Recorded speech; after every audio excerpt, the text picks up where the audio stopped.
The Halcyon Ring was never quiet. It was a massive space station built in a perfect circle, orbiting a warm yellow star. Ships came and went every hour. The docking bays were always full of voices, human, alien, and mechanical. Vendors shouted about fresh goods from distant planets.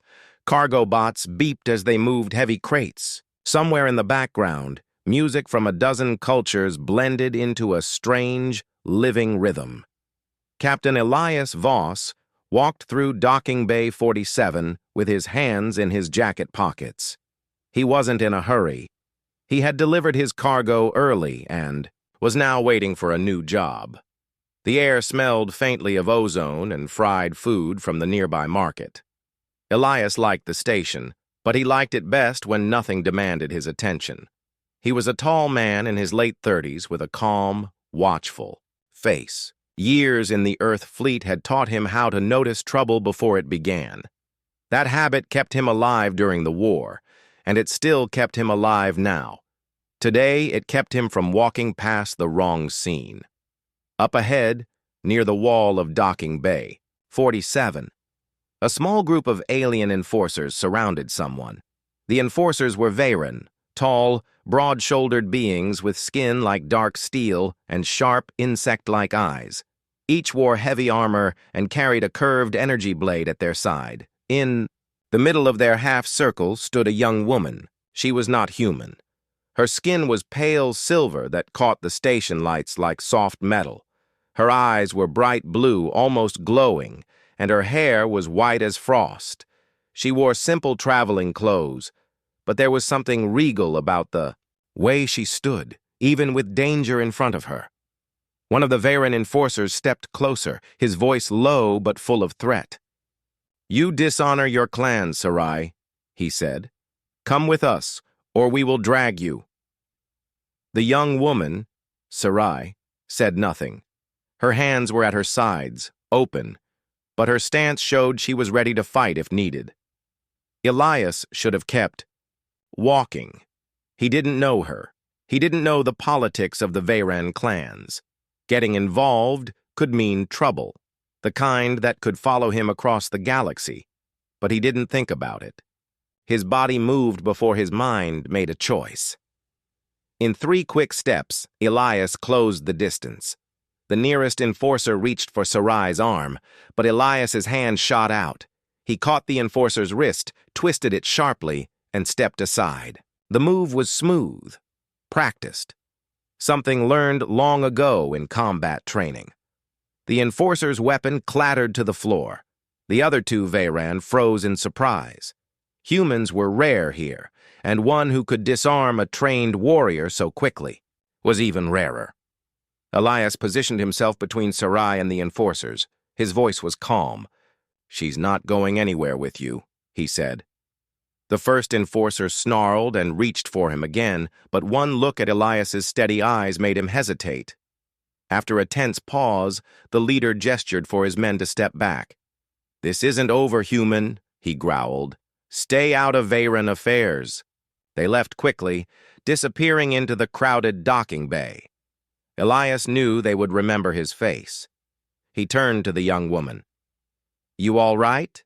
he asked. She looked at him with something between shock and awe. Then, slowly, she dropped to one knee in front of him. "Teach me," she whispered. Elias frowned. "Teach you what?" "The way you moved," she said softly. "No hesitation, no wasted motion. You saw the strike before it came. That is the skill of a master." He shook his head. "That was just basic human training. Nothing special." "It is special to me," she replied. "Among my people, skill is honor. You defended me without knowing me. That is strength and wisdom together. Teach me so I can protect my clan." Elias glanced around. The docking bay was still busy, but no one paid much attention to them now. Still, he didn't like kneeling or dramatic scenes. "Stand up," he said gently. "You don't even know my name." She rose gracefully. "Then tell me." "Elias Voss," he said. "Cargo pilot, retired military." I am Sarai of the Veyran clans, she said, and I will not leave your side until you teach me. Elias sighed. That's going to be a problem. I'm just passing through. Then I will pass through with you. He could see she wasn't joking. Her blue eyes were steady, her voice certain. This was not some random traveler asking for a lesson. This was someone who had already decided her path. You've got trouble, Elias said. Those men weren't random either. They are from a rival faction, she admitted. They want to use me as a hostage. If they succeed, my clan will be forced into surrender. And you think learning human fighting will change that?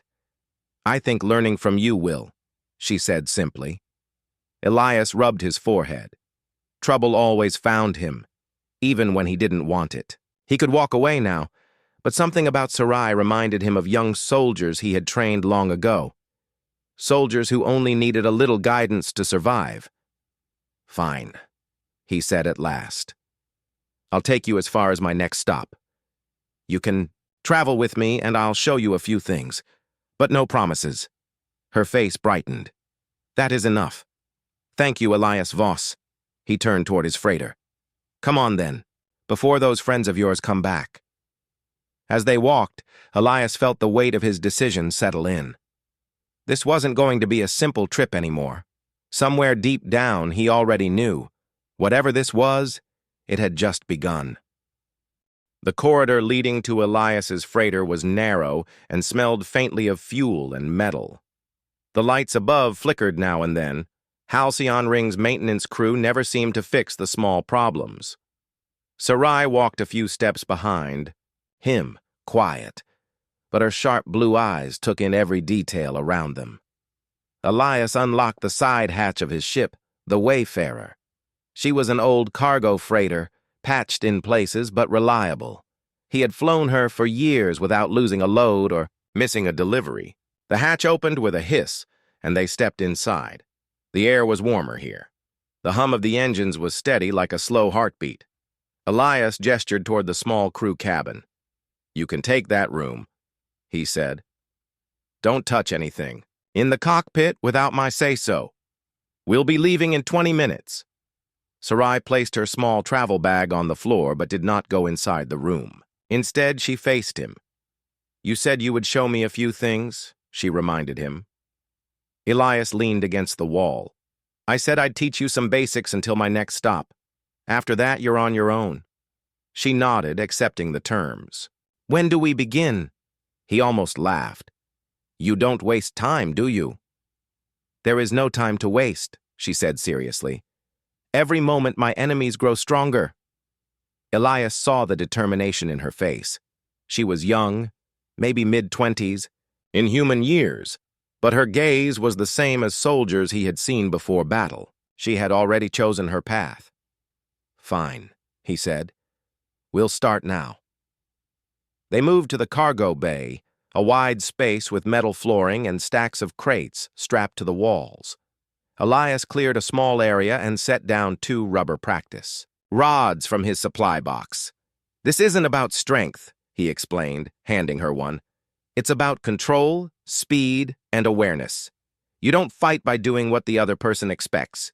You fight by making them guess. Sarai held the rod like a sword, her stance straight and formal. Elias recognized it instantly as a dueling posture. You've been trained before, he said. In the ways of my people, she confirmed. We fight with honor, in clear form, 1 against 1. That's your first problem, Elias said. Your enemies don't care about your honor. They'll use any trick to win. You have to do the same, without losing your purpose. He struck first, a quick tap to her shoulder. She blocked too slowly. He tapped her again on the side, then the knee. You're thinking too much, he told her. In a fight, there's no time to think step by step. You react. I am reacting, she said, slightly annoyed. No, he corrected. You're following your training pattern. That makes you predictable. Watch. He dropped into a relaxed stance, then suddenly stepped to her left, feinting high before striking low. She blocked the high strike, exactly as he expected, and the low strike touched her leg before she could adjust. Her eyes narrowed. "You tricked me." "Exactly," he said. "A fight isn't about who's stronger. It's about who can make the other person move where they want." They practiced for an hour. At first, she resisted his strange, flowing movements, but slowly she began to adjust. She stopped holding her stance so rigidly. Her blocks became smaller and quicker. Twice she even managed to surprise him. When they stopped, she was breathing hard but smiling faintly. "This is not like the combat I know," she said. "It feels alive." "That's the point," Elias said. "Your training is a straight path. Mine is a maze. If your opponent can't see where the exit is, they get lost." Before she could answer, the ship's alert system beeped. Elias moved to the cockpit and tapped the console. A message flashed on the screen. "Warning! Veyron patrol ship approaching," he cursed under his breath. "Looks like your friends aren't done." Sarai joined him, her expression sharp. "They will not stop until they have me." "Well, they're about to try," Elias said, flipping switches. "Strap in." The patrol ship hailed them within minutes. A deep voice crackled over the comm. "This is Captain Doran of the Veyron Authority. You are carrying a fugitive of the clans. Release her to us, and you may leave unharmed." Elias glanced at Sarai. "Fugitive? That what they call you?" I'm no fugitive," she said. "I am the rightful heir to my clan's council seat. They wish to control me." Elias switched on the comm. "Sorry, Captain Doran. No fugitives here."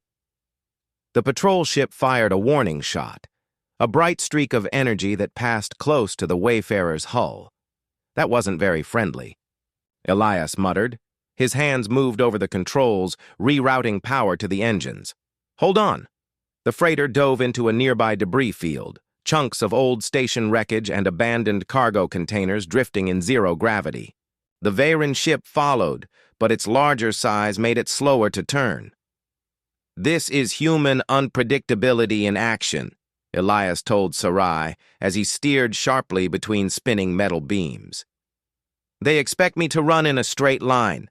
I'm not giving them one." A massive piece of hull plating drifted ahead. Elias spun the ship sideways, scraping past it with barely a meter to spare. The Veyron ship tried the same move but clipped the edge, sending it spinning off course. "We're clear," Elias said, accelerating away. Sarai stared at him. "You fly like you fight." "Exactly," he said with a grin. "Make them think. They can catch you, then change the game." When the danger had passed, they returned to the cargo bay. Sarai picked up her practice rod again without being asked. "I see now," she said. "Your way is not only in combat, it is in every action. Always make the other side guess." "That's the idea," Elias said. "But it takes time to make it natural." "I have time," she said firmly. "And I will learn." Elias studied her for a moment. She was serious, determined, and more capable than she realized. He didn't know where this path would take them, but he knew it wasn't going to be simple cargo runs anymore. "Fine," he said. "Lesson 2 starts tomorrow." Sarai's faint smile returned. "Then I will be ready." The next day began quietly.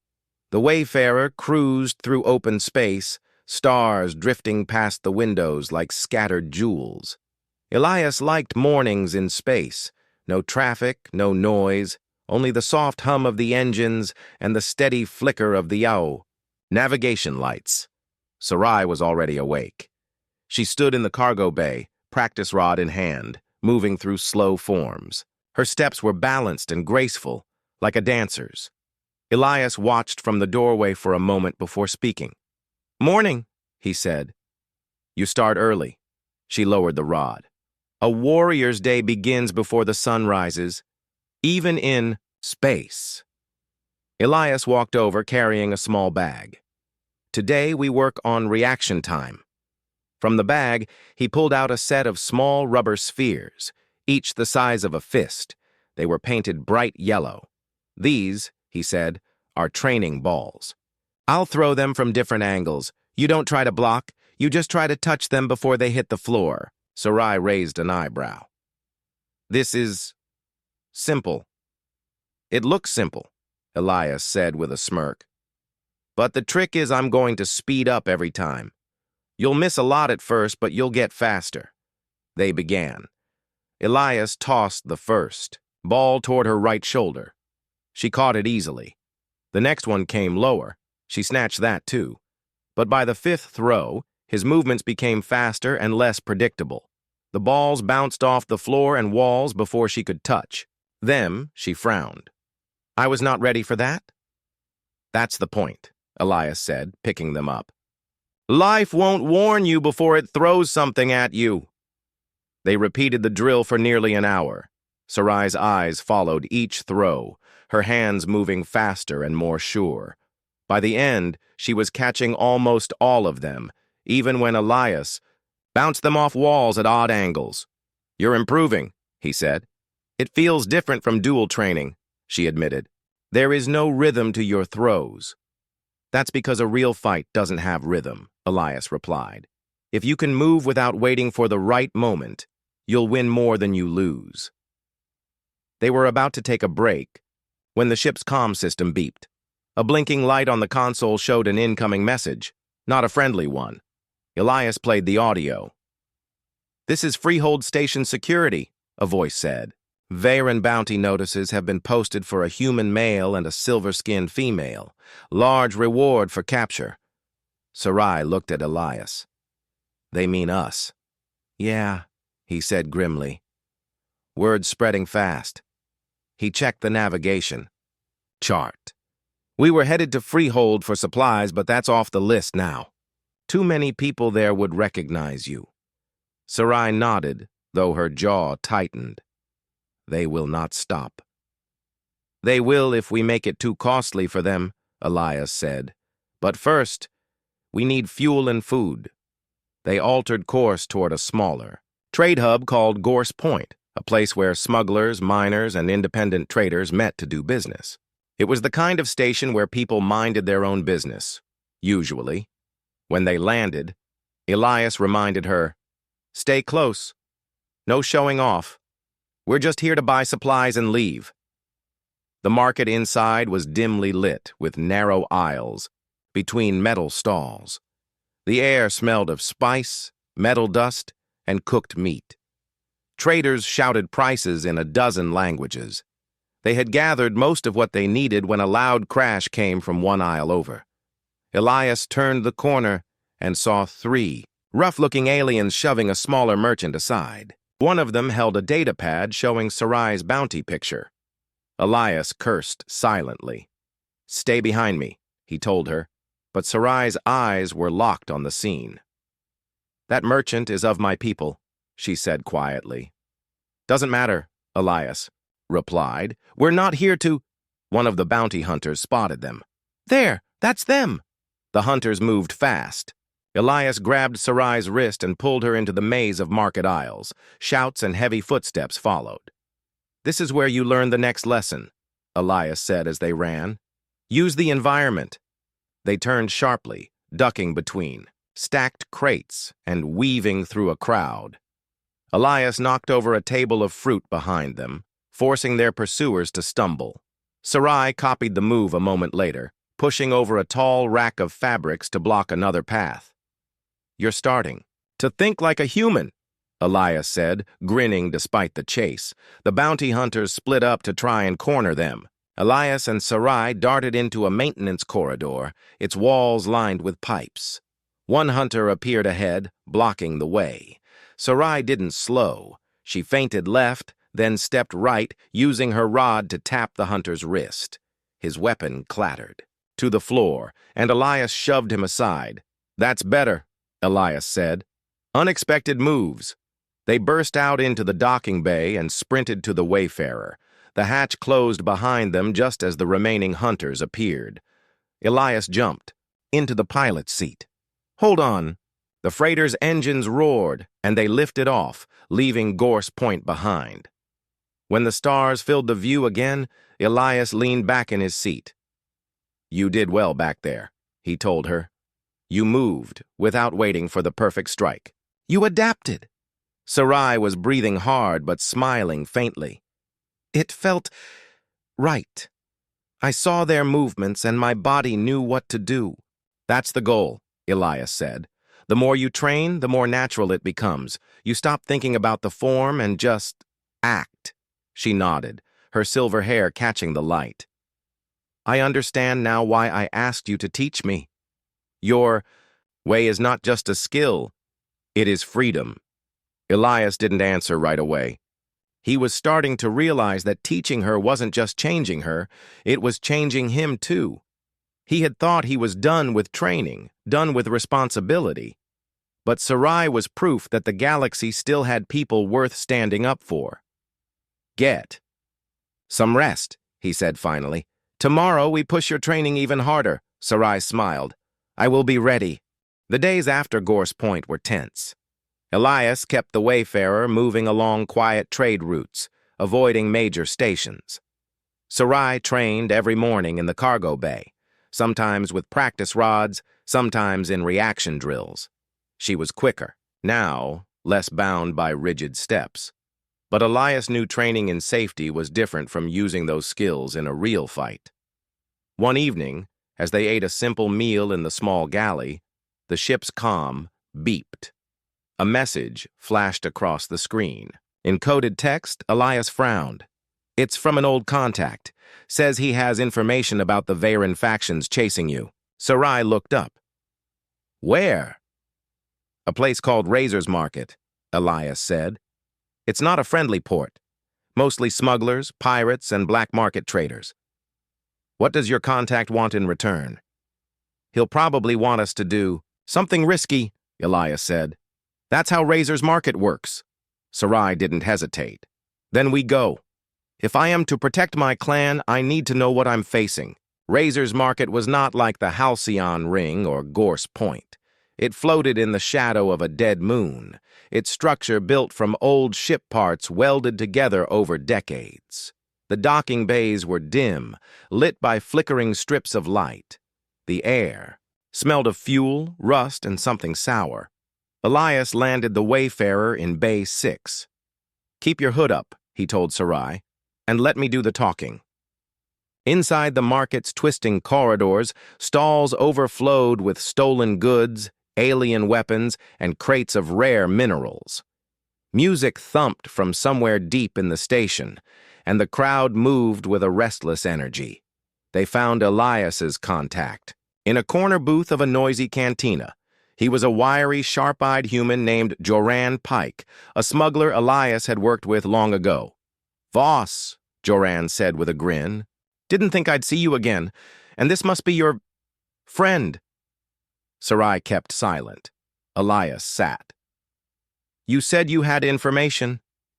Joran leaned forward. "The rival Veyran houses?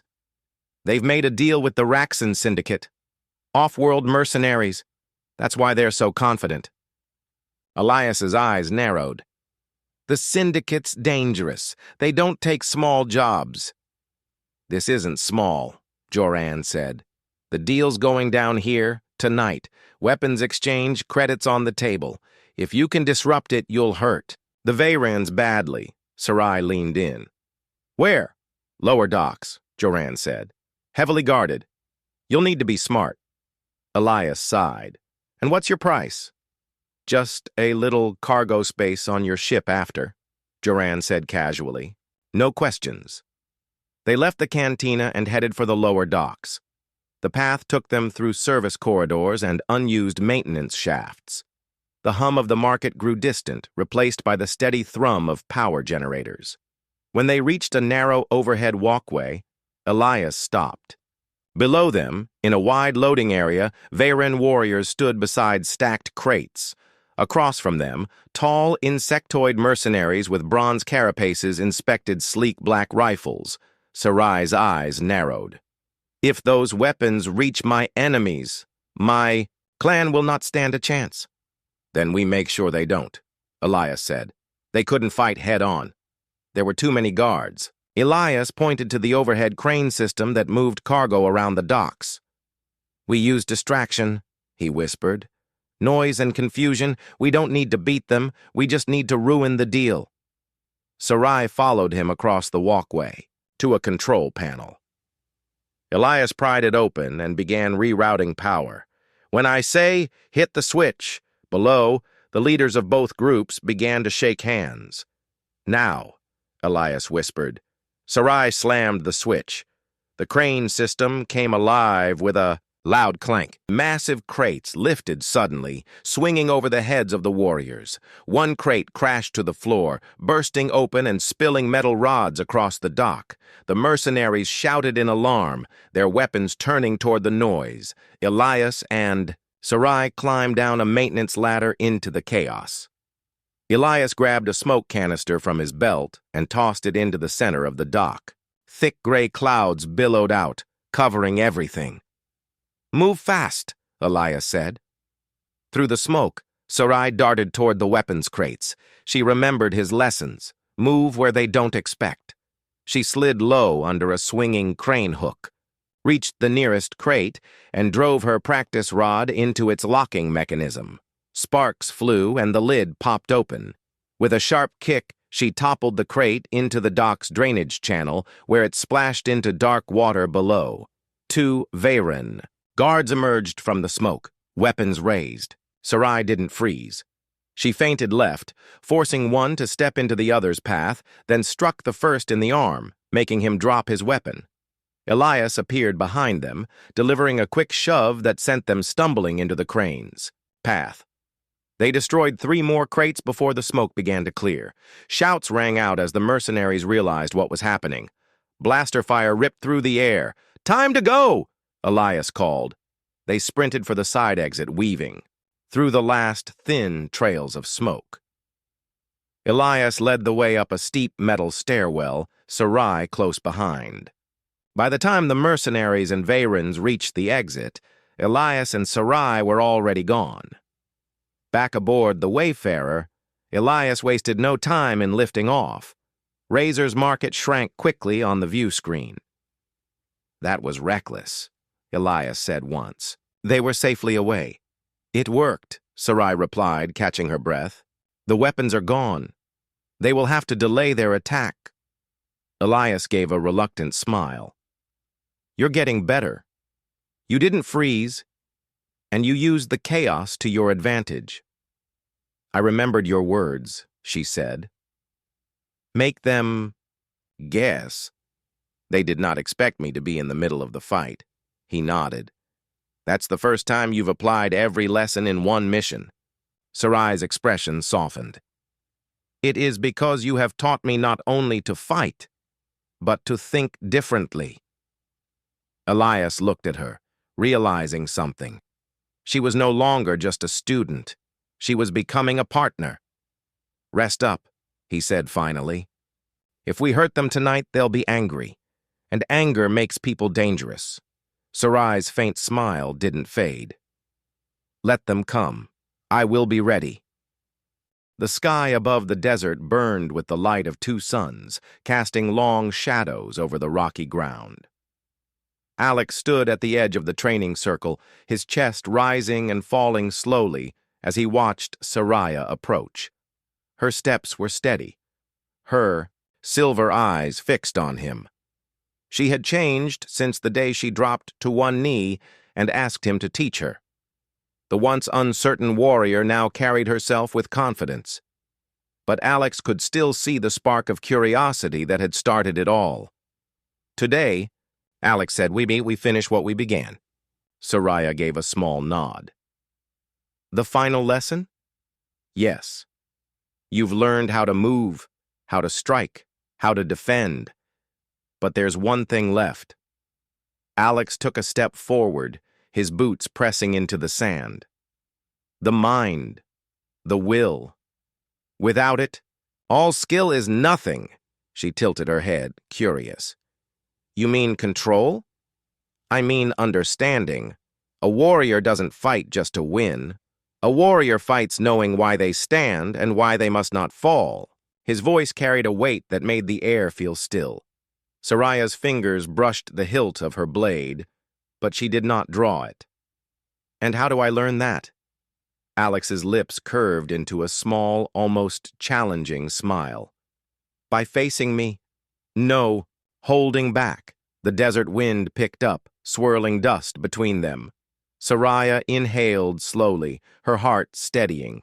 For months she had trained under him, learning strange human tactics, understanding patience and timing, and mastering moves her own people never taught.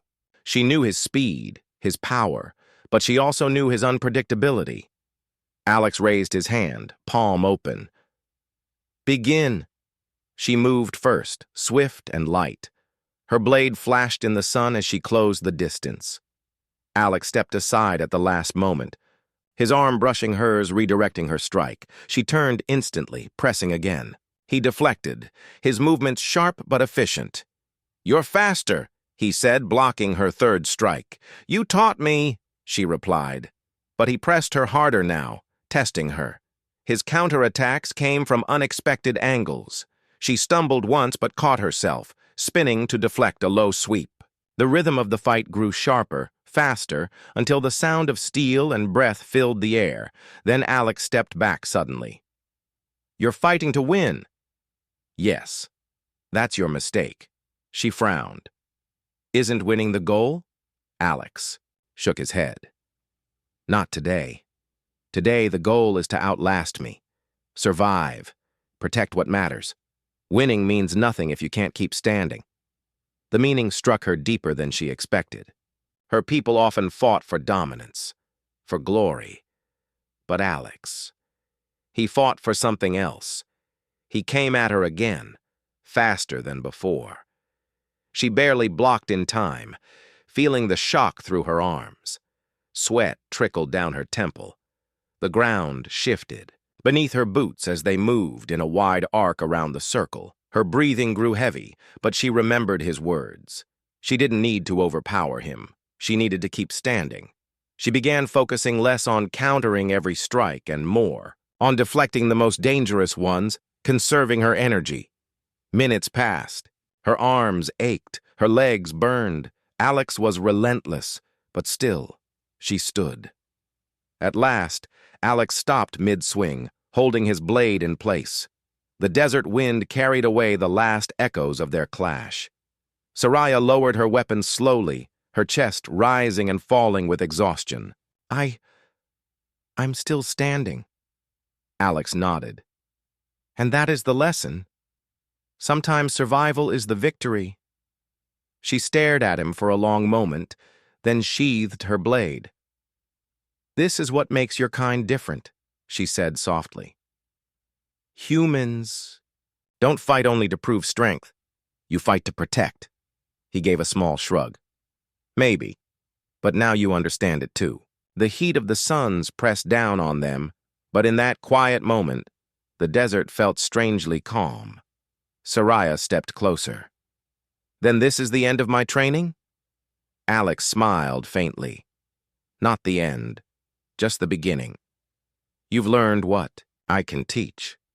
The rest," he looked toward the distant horizon. "The rest you'll learn out there." They stood together in silence for a while. Then Soraya extended her hand. Alex took it, their grips firm and sure. It was not the handshake of teacher and student, but of equals. Far away, a low rumble rolled across the desert. Soraya turned, her head toward the sound, her eyes narrowing. "Trouble?" she asked. Alex's expression hardened. "Maybe, but now you're ready for it." The two of them walked side by side toward the sound, the desert stretching endlessly ahead. Soraya's journey as a warrior had begun the day she asked him to teach her. Now she walked not as a follower, but as a protector in her own right, someone who understood that victory was not always in the strike, but in the will to keep going. And Alex, though silent, felt a quiet pride. Humanity's lessons had taken root in her heart. Whatever came next, they would face it together. The sky above the desert burned with the light of two suns, casting long shadows over the rocky ground. Alex stood at the edge of the training circle, his chest rising and falling slowly as he watched Soraya approach. Her steps were steady, her silver eyes fixed on him. She had changed since the day she dropped to one knee and asked him to teach her. The once uncertain warrior now carried herself with confidence. But Alex could still see the spark of curiosity that had started it all. "Today," Alex said, "we finish what we began." Soraya gave a small nod. "The final lesson?" "Yes. You've learned how to move, how to strike, how to defend. But there's one thing left." Alex took a step forward, his boots pressing into the sand. "The mind, the will. Without it, all skill is nothing." She tilted her head, curious. "You mean control?" "I mean understanding. A warrior doesn't fight just to win. A warrior fights knowing why they stand, and why they must not fall."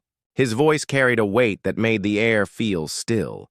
Soraya's fingers brushed the hilt of her blade, but she did not draw it. "And how do I learn that?" Alex's lips curved into a small, almost challenging smile. "By facing me." "No," holding back. The desert wind picked up, swirling dust between them.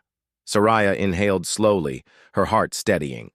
For months she had trained under him, learning strange human tactics, understanding patience and timing, and mastering moves her own people never taught. She knew his speed, his power, but she also knew his unpredictability. Alex raised his hand, palm open. "Begin."